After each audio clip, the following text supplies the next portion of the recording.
TVT au cœur de l'information.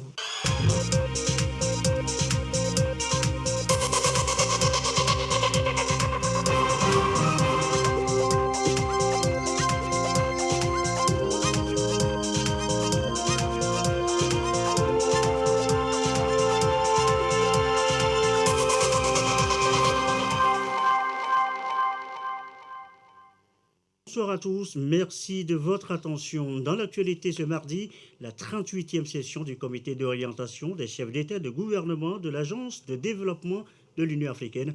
Le président Faure Gnassingbé a pris part aux travaux par visioconférence depuis Lomé. Dans l'actualité également, les États généraux de l'ECO. C'est demain à Lomé, grand débat attendu sur le franc CFA. L'ECO, la nouvelle monnaie annoncée, les États généraux de l'ECO. On en parle ce soir dans cette édition avec l'économiste professeur Kakon Boko, l'invité du 20h. Enfin, dans l'actualité, les lauréates du concours international d'art oratoire Génie en herbe Orada. Elles parlent bien et séduisent. Pas facile pour le jury de trancher, vous allez le voir.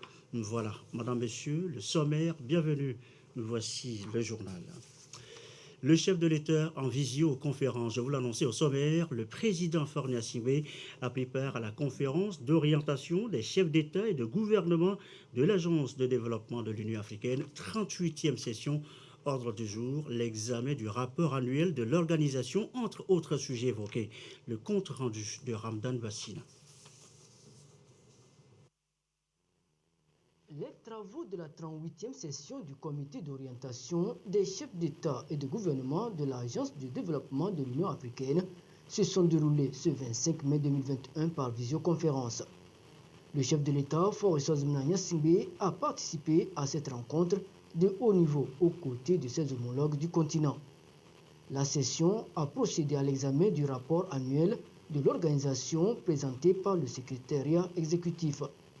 Il porte sur les politiques de développement, l'énergie durable, le genre, la mobilisation des ressources, la crise sanitaire et les projets prioritaires d'intégration régionale conformément à l'agenda 2063. Suivant cet agenda, l'agence s'est engagée dans la création de 5 centres d'excellence, dont un par région d'Afrique. Ces centres ont un rôle de catalyseur pour permettre la mise en œuvre efficace des plans de développement nationaux des États membres et des stratégies de communauté économique régionale. La participation du président de la République à cette session est la preuve de l'adhésion du Togo aux initiatives de l'AUDA-NEPAD.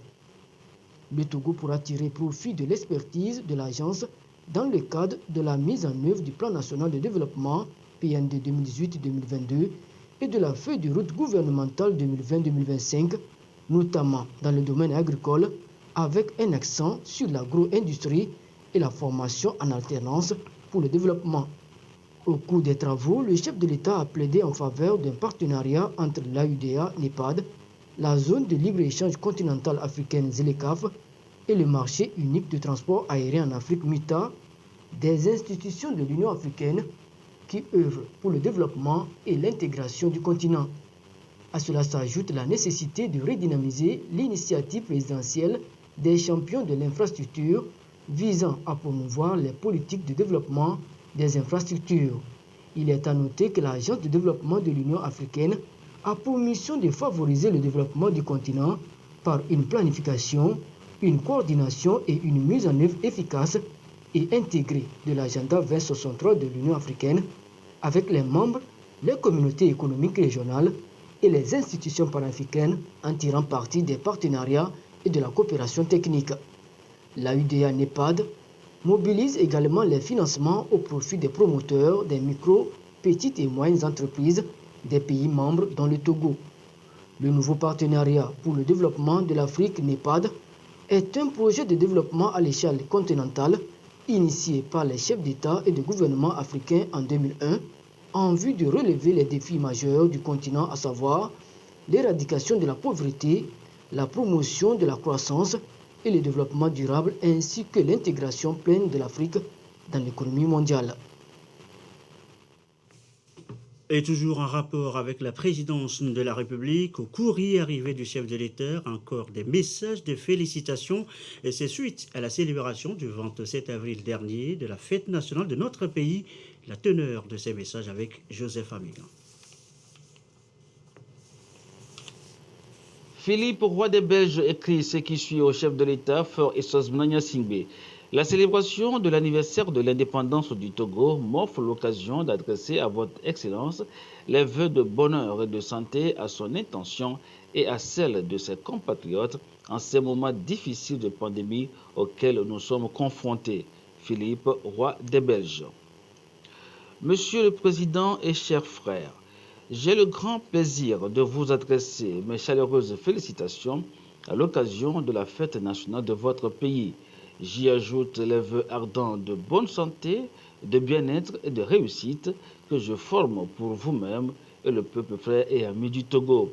Je saisis cette heureuse opportunité pour vous renouveler ma constante disponibilité à œuvrer avec vous au raffermissement des relations d'amitié fraternelle et de coopération conviviale entre nos deux pays. Haute et fraternelle considération, c'est signé Macky Sall, président de la République du Sénégal. Monsieur le Président de la République, chers frères, à l'occasion de la fête nationale du Togo, je suis heureuse de vous adresser mes chaleureuses félicitations. En mon nom et à celui de l'Organisation internationale de la francophonie, je tiens à vous redire toute l'importance que j'attache au développement des liens de coopération entre votre pays et la francophonie, particulièrement en cette année 2021 qui devrait enfin nous permettre de nous retrouver en novembre pour le 18e sommet de notre organisation commune. Cette rencontre marquera, j'en suis persuadé, la relance du projet francophone appelé à s'adapter aux nouveaux enjeux de notre temps. Je me réjouis de l'engagement résolu du Togo, qui accueille la représentation de l'OIF pour l'Afrique de l'Ouest en faveur de la promotion et du rayonnement de la francophonie sur le continent et dans la sous-région. Je souhaite que nos liens privilégiés se resserrent encore dans la poursuite des idéaux de solidarité, de paix et de liberté qui passent par un multilatéralisme rénové, plus attentif à la diversité culturelle et linguistique si chère à la francophonie.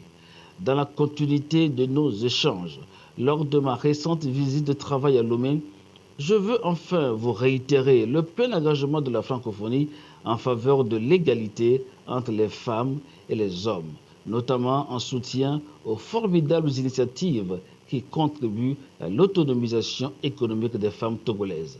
Je vous prie d'agréer, Monsieur le Président de la République, l'expression de ma très haute considération, Louise Mushikiwabo, secrétaire générale de la francophonie.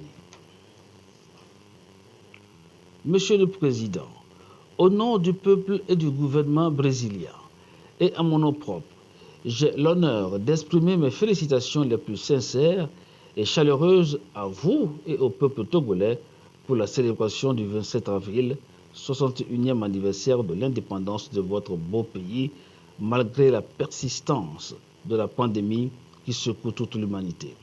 Je vous souhaite mes vœux de santé et de bonheur pour vous-même et pour votre famille, et ceux de paix et de prospérité croissante pour le peuple togolais. Je profite de cette occasion pour réitérer à votre Excellence ma disponibilité de continuer à travailler pour développer nos relations d'amitié et de coopération qui unissent heureusement nos deux pays et nos deux peuples. Je vous prie d'agréer, Monsieur le Président, les assurances de ma très haute considération. Jair Bolsonaro, président de la République fédérative du Brésil. Le président de la République algérienne démocratique et populaire écrit ce qui suit au chef de l'État togolais. Monsieur le Président et chers frères, la célébration du 61e anniversaire de l'indépendance de la République du Togo m'offre l'agréable occasion de vous adresser au nom du peuple et du gouvernement algérien et à mon nom personnel mes sincères et chaleureuses félicitations auxquelles je joins mes meilleurs vœux de santé, de bonheur ainsi que de progrès, de prospérité et de bien-être pour le peuple frère du Togo. Je saisis cette heureuse occasion pour vous renouveler l'invitation à effectuer une visite de travail et d'amitié en Algérie, ce qui constituera sans aucun doute l'occasion de consolider les liens d'amitié qui unissent l'Algérie au Togo et de renforcer la coopération bilatérale au bénéfice mutuel de nos deux peuples frères. Je vous fais également part de mon engagement à promouvoir le dialogue politique entre nos deux pays sur les questions régionales et internationales d'intérêt commun afin de défendre les objectifs et les principes de l'Union africaine. En vous renouvelant mes sincères félicitations, je vous prie de croire, Monsieur le Président et chers frères, à l'assurance de ma très haute et cordiale considération. Abdelmadjid Tebboune, Président de la République algérienne démocratique et populaire. Et Joseph Amégan, merci. À signaler d'autres courriers enregistrés toujours au courrier arrivé du chef de l'État. Message également de l'émir de l'État du Qatar, Carlos Gustave du Palais Royal de Stockholm. Le vice-émir de l'État du Qatar a également écrit au président de la République, tout comme le président portugais Marcelo Rebelo de Sousa, le général Umaro Sissoko Embalo, président de la Guinée-Bissau, et Mohamed Ould Cheikh El Ghazouani, président de la Mauritanie, ont tous écrit au président de la République à l'occasion de la célébration, je vous le disais, du 27 avril, la fête de l'indépendance du Togo. Hommes et femmes, vous avez 50 ans et plus vaccinés une première fois à l'AstraZeneca. Eh bien, la deuxième dose commence. Top départ ce mardi dans les vaccinodromes. Le constat dans quelques centres du Grand Lomé, Elia Guanyanda. Agoué Kakaveli, Agoué de Makboué, Semes Didjolé, partout dans le Grand Lomé, l'administration de la deuxième dose d'AstraZeneca des personnes de 50 ans et plus est effective.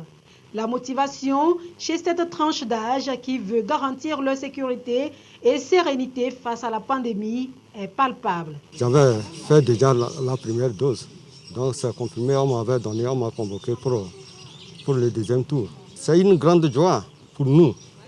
Et on remercie le gouvernement de nous faire l'honneur là, en nous faisant vacciner gratuitement. C'est protéger eux-mêmes et protéger son entourage. Je viens de prendre la deuxième dose du vaccin AstraZeneca.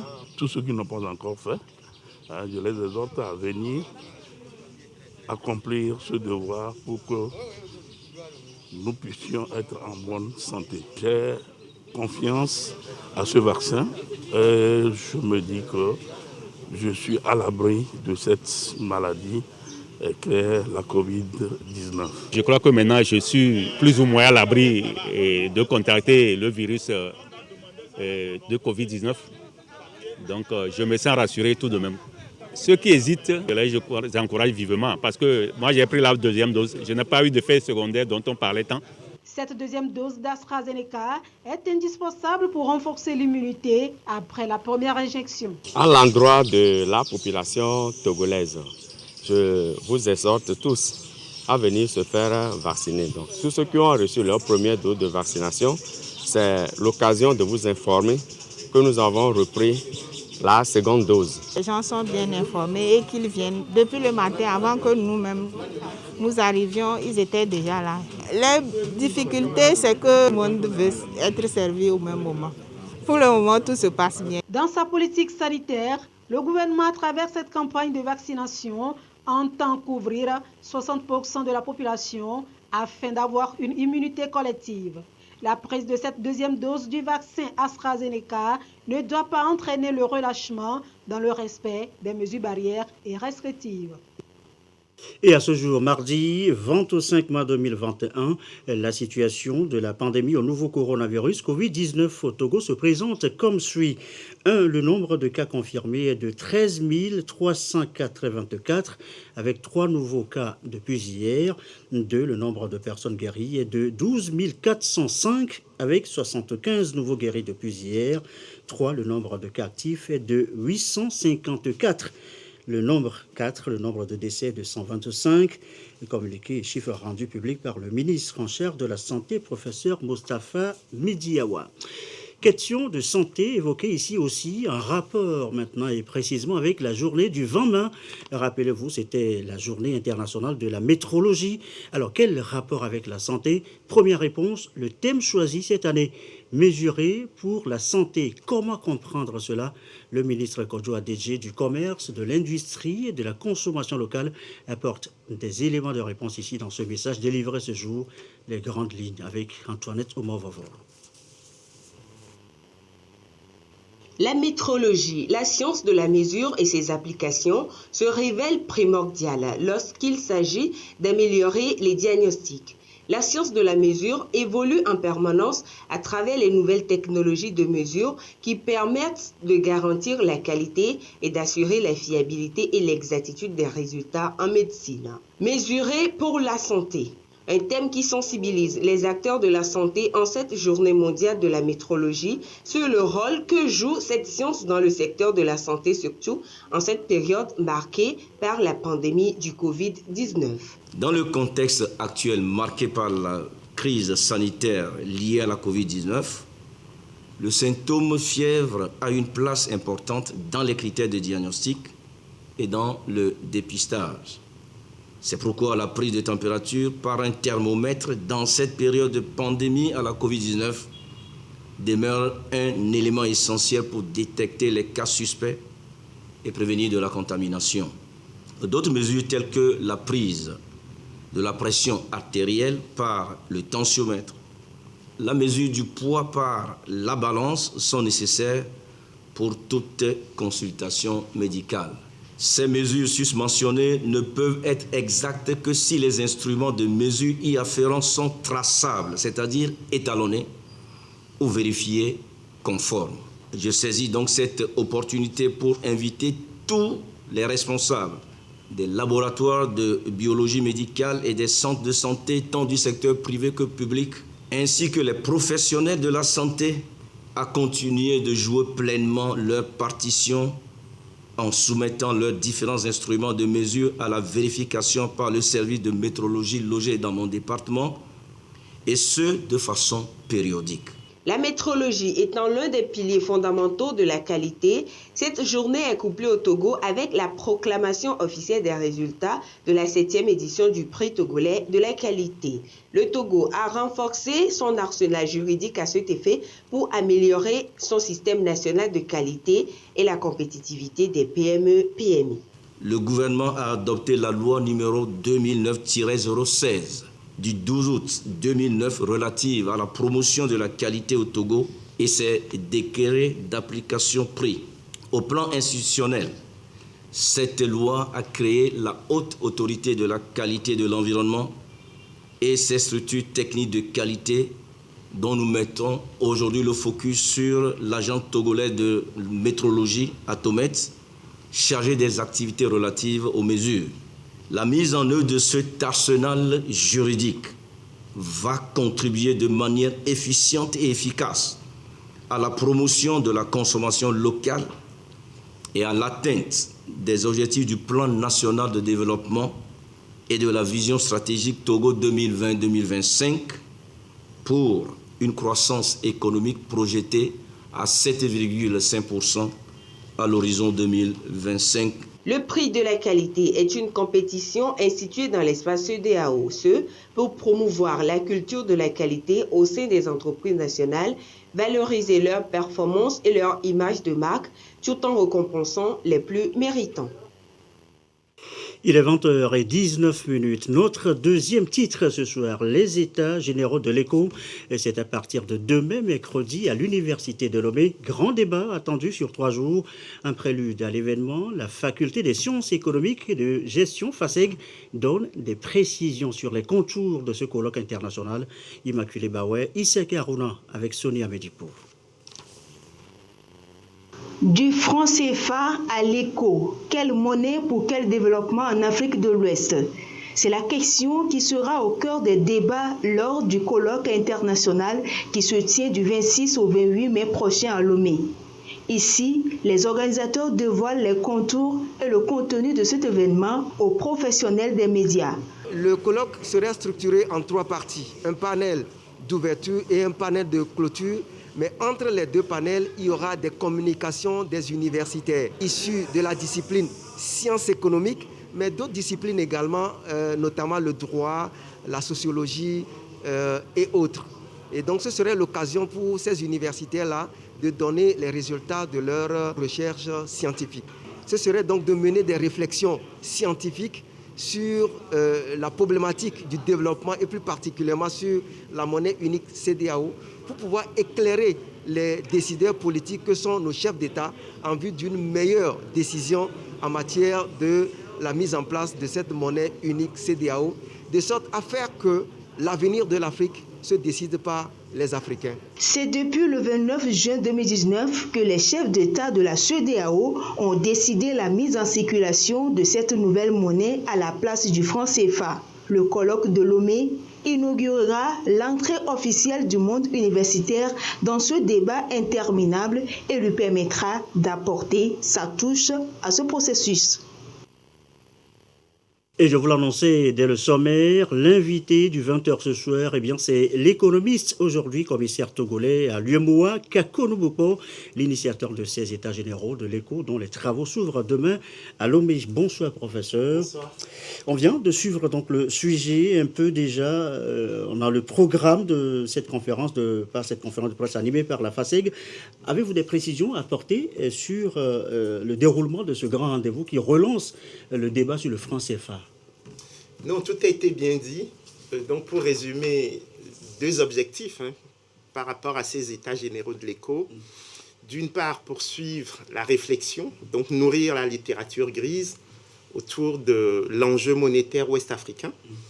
Et puis, d'autre part, proposer une feuille de route aux chefs d'État, histoire de les aider à prendre des décisions idoines pour notre communauté économique.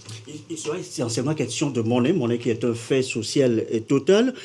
Tout le monde en parle. Est-ce que vous serez seul, vous économistes et universitaires, à en parler à ce colloque, ou bien il y a d'autres personnes qui sont à ce colloque? Oui, on a choisi deux formats. Un format classique avec 5 sessions, avec des présentations formelles, souvent techniques, et puis 2 panels, donc un panel d'ouverture et un panel de clôture avec des gens beaucoup plus des sociétés civiles, des chefs d'entreprise, des sociologues, des historiens et des hommes politiques. Et pour montrer que, d'une part, la question monétaire est une question économique, nous sommes une faculté d'économie, mais aussi que la question monétaire dépasse la science économique, c'est une question politique, historique, juridique, religieuse quelquefois. Et donc c'est cette imbrication finalement qui donne à la monnaie toute sa saveur ou tout son sel. C'est l'occasion d'en parler aussi, l'incident avec Nathalie Yamb, la Camerounaise, et les rumeurs d'absence des anglophones à ce colloque. Est-ce déjà un handicap pour relancer les débats entre blocs, puisque c'est la CEDEAO? Non, ce qui se passe, c'est très très simple. C'est que quand vous faites un colloque scientifique, vous faites ce qu'on appelle un appel à communication. Et donc, ça a été fait en français et en anglais. Et les anglophones ont moins répondu que les francophones, parce que je crois que la question monétaire est peut-être moins une préoccupation pour eux que pour nous, parce qu'ils ont déjà réglé la question de la tutelle avec l'ancien colonisateur. Et donc, nous, on a travaillé sur la base des communications reçues. Le comité scientifique a sélectionné les meilleures contributions. Et donc, je peux quand même vous rassurer parce qu'on n'a pas besoin d'être nigérien ou ghanéen pour travailler sur l'économie nigériane ou ghanéenne. Nos chercheurs travaillent sur les 15 États de la CEDEAO et donc il n'y aura aucun souci par rapport à cela. Professeur, donc on semble beaucoup miser sur la monnaie éco.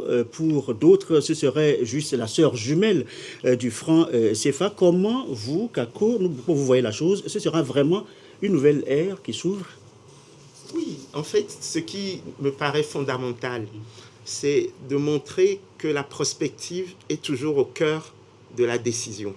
Et en plus, que l'expertise africaine nourrit la décision africaine. Il n'y a pas de raison que nous ne discutions pas de la monnaie. Parce que la monnaie, c'est un des déterminants de la croissance économique et de la création d'emplois. Mais on n'est pas obligé d'utiliser toutes nos conclusions à très court terme. Il faut construire les consensus et faire en sorte quand même qu'on sorte du tabou monétaire qui est quand même historiquement constitutif de la zone franc. Il faut avancer. La question ne sera forcément pas occultée à ce colloque depuis l'annonce d'Abidjan, décembre 2019, si j'ai bonne mémoire. Qu'est-ce qui a changé sur le débat du franc CFA? On a l'impression que du côté français, les choses bougent, puisque l'Assemblée nationale française a donné mandat au président français de ratifier le nouveau traité de coopération monétaire entre la France et l'Union monétaire ouest-africaine. Mais du côté africain, on n'a pas encore eu de processus de ratification. Et donc, moi, j'en appelle à nos députés, honorables députés à l'Assemblée nationale, de se saisir de ces questions sociétales afin d'éclairer finalement les électeurs, vu que ce sont les représentants du peuple. Dernière question, professeur, avant de vous laisser filer ce soir. Vous vous annoncez dans une interview récente, je crois que c'est la semaine dernière, si j'ai bonne mémoire, sur la Deutsche Welle, vous annoncez ce que vous appelez les conversations monétaires de Lomé. Est-ce différent des états généraux de l'écho qui s'ouvrent demain? Non, on s'est dit simplement que le Togo semble avoir une histoire singulière avec le fait monétaire. Depuis Sylvanus Olympio jusqu'au général Eyadema, il y a une sorte de fronde constitutive finalement de la décision politique togolaise par rapport au fait monétaire. Et donc on s'est dit que tous les 2 ans, on allait se retrouver pour discuter et on a appelé ça les conversations monétaires de Lomé. Et pas seulement sur l'écho, mais sur l'agenda 2063 de l'Union africaine qui propose quand même la création d'une monnaie africaine. Et pas seulement entre économistes, parce qu'il faut l'éclairage de tout le monde. Et donc, tous les 2 ans, nous allons poursuivre ce travail qui démarre demain, mais donc qui est un travail sans fin, quelque part. Dans la durée. Merci beaucoup, professeur. La suite, merci d'avoir accepté notre invitation. Et la suite de ce journal, direction Kara, sur place, la visite du ministre du Développement à la base de la jeunesse et de l'emploi des jeunes. Madame Myriam Dossou s'est rendue notamment auprès des bénéficiaires des projets FSB et EJV. Les précisions de Nestor Bouzou. Le projet d'opportunité d'emploi pour les jeunes vulnérables, EJV, est exécuté par l'Agence nationale d'appui au développement à la base, ANADEB, dans plusieurs localités du pays, dont celle de Kwangasbio, dans la préfecture d'Assoli. Les jeunes enrôlés par le projet ont, après les travaux d'intérêt communautaire, obtenu chacun une subvention de 60 000 francs CFA. À cela s'ajoutent 40 000 francs d'épargne individuelle lors des travaux. La ministre du Développement à la base de la jeunesse et de l'emploi des jeunes a rencontré les bénéficiaires de Kwangasbio pour voir ce qu'ils ont pu réaliser avec cet appui. Dans la localité de Gandé, toujours dans la préfecture d'Assoli, la ministre a rendu visite aux bénéficiaires des transferts monétaires, une composante du projet FSB, filets sociaux et services de base, également piloté par l'ANADEB. Par trimestre, les ménages sélectionnés perçoivent 15 000 francs pendant 2 ans. Tout comme à Kwangasbio, à Gandé, la ministre a voulu aussi toucher du doigt les impacts de ces projets. Les programmes ont transformé les vies des populations. Les multiples témoignages sont édifiants. La femme de Gandé, dont le mari cultivateur a perdu la vue et qui n'avait pour seule option, seule alternative que la mendicité, a vu arriver les transferts monétaires. Aujourd'hui, elle arrive à faire manger ses enfants, elle fait son commerce de céréales. Les jeunes qui, dans leur communauté, travaillent sur des projets d'intérêt commun, sont également formés, accompagnés pour pouvoir transformer leur vie et organiser des activités économiques avec les fonds qui leur sont alloués dans le cadre des projets d'emploi jeunes vulnérables. Ce qui est intéressant dans tout ça et qui permet de renforcer ces impacts que nous constatons ici et là, c'est d'abord la cohérence des solutions. Les solutions sont adaptées aux communautés où elles sont déployées, avec leur participation, avec leur contribution. Avant de quitter la préfecture d'Assoli, la ministre Myriam Dossou d'Almeida est allée à Tikpé. Dans cette localité, l'ANADEB procède à la construction d'un triple dalo en vue de désenclaver le milieu. La ministre a voulu se rendre compte de l'état d'avancement des travaux. Travaux effectués pour le compte du volet infrastructure socio-économique de base du projet FSB.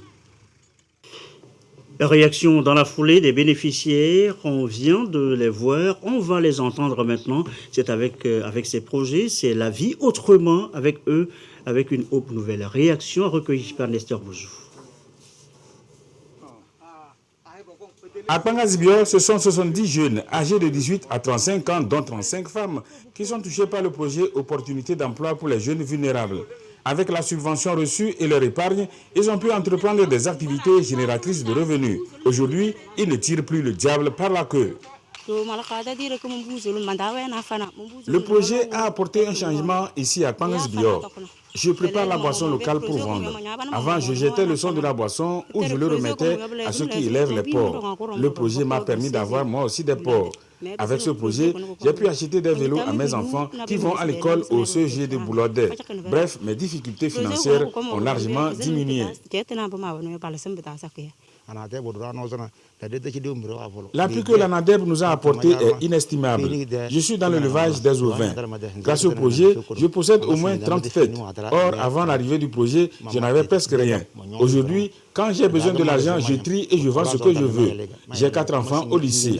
Avant, j'éprouvais des difficultés pour payer leurs frais de scolarité. Cette année, j'ai payé ces frais sans souci. Le projet nous a montré le chemin du bonheur pour toujours. Nous demandons à la ministre de transmettre nos remerciements au président Faure. Dans la région de Nakara, le projet EJV a pris en compte 3080 jeunes. C'est toujours dans le souci de lutter contre la pauvreté que le projet FSB a été mis en place. À travers son volet transfert monétaire, ce projet soulage les ménages vulnérables. À Gandé, 151 ménages sont bénéficiaires. Ces bénéficiaires ne cachent pas leur sentiment de satisfaction. L'argent que ANADEB nous donne nous a permis de rester au foyer avec nos enfants. Avec cet argent, j'ai pu commencer un commerce qui m'aide maintenant à soutenir mes enfants et à l'école et à la maison. Donc je remercie vraiment ANADEB que ça continue comme ça. Sur le plan régional, les ménages recensés pour les transferts monétaires sont au nombre de 12 881.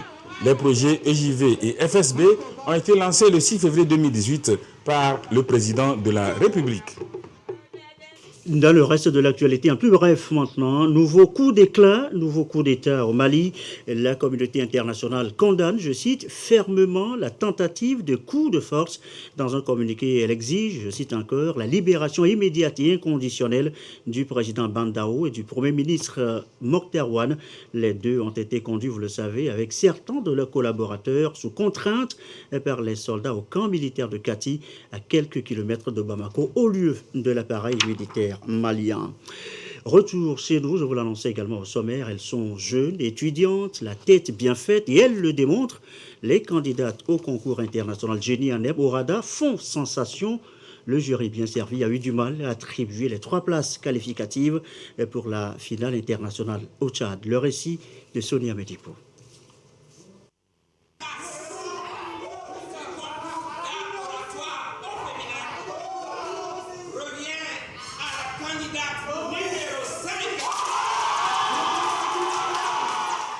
Et elle cria de joie.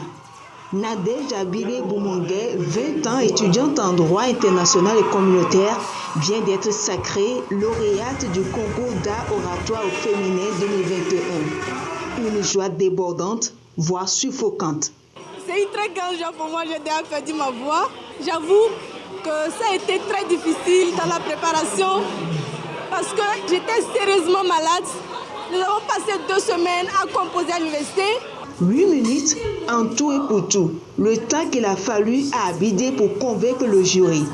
Un exercice en 2 séquences. D'abord, les 5 premières minutes pour dire pourquoi il est important de mettre les femmes au cœur des préoccupations de toute politique de développement. La femme est le plus modèle des citoyens sur cette terre. Elle est éducatrice, elle est gestionnaire, elle est économiste, elle est docteur, sans même avoir appris le médecine. Il est très important de la mettre au cœur de toute préoccupation. De peur d'échouer, c'est qu'elle qu'on construit en premier. Ensuite, les 3 dernières minutes pour présenter son projet. Mon thème, c'était la redynamisation des secteurs d'activité périphériques pour un développement économique inclusif. J'ai été très touchée de voir que dans un village où je m'étais rendue, il n'y avait pas de jeunes. Les jeunes souffrent. Il n'y a pas de collège, il n'y a pas de lycée. Mais c'est très alarmant. Ça m'a tellement touchée. Je me suis dit, c'est très nécessaire de rédiger un projet allant dans ce sens et aider ces populations-là. Tour à tour, sur le podium, chacune des 12 candidates dans une aisance orale arrimée de rhétorique a fait montre de son talent pour se démarquer. Le jury, devant la prestance des oratrices et la qualité des débats, semble visiblement séduit. J'avoue que la tâche n'a pas été très facile pour le jury parce que tous les candidates avaient un niveau très élevé et les prestations étaient au top. Les candidates ont été d'abord notées sur plusieurs critères. L'attirance d'abord. Un candidat qui développe un thème, le gestuel qui développe l'attente du public, la maîtrise. C'est la satisfaction totale. Nous nous sommes portés garants d'être les défenseurs des femmes en valorisant l'excellence, le leadership et la créativité féminine. Monte également sur le podium, à la deuxième place, Anan Modibo Koumeyi, Samira Samari, troisième, et Abla Gisèle, quatrième place, ferme la manche du podium. Au total, 12 candidates ont pris part à ce concours. 4 venues de l'intérieur et les 8 de leur côté viennent toutes de la capitale. Voilà, de l'art oratoire au féminin. Ce communiqué, avant de refermer cette édition, communiqué de la ministre des Armées, le recrutement militaire du personnel non officier des forces armées togolaises au titre de l'année 2021, précédemment reporté, aura lieu du lundi 31 mai au samedi 19 juin 2021. Les listes des candidats retenus seront affichées dans les centres de recrutement et dans les brigades de gendarmerie des préfectures de dépôt de dossiers. Ces listes comporteront l'ordre de passage des candidats devant les commissions de recrutement. Les candidats se présenteront dans les centres de recrutement en tenue de sport, munis de leur quittance et de leur carte d'identité en cours de validité à partir de 6 heures. Compte tenu du contexte pandémique actuel, le respect des mesures barrières et de rigueur, le calendrier de recrutement sera publié dans le journal officiel Togo Presse. Dans le journal Togo Presse, et pour toute information complémentaire, veuillez consulter le site web du ministère des Armées www.defense.gouv.tg. Et ceci referme cette édition. Merci à vous qui nous suivez ce soir de partout, notamment à Pangabio. C'est dans la Soli et comme d'habitude, toujours fidèlement. Très belle soirée.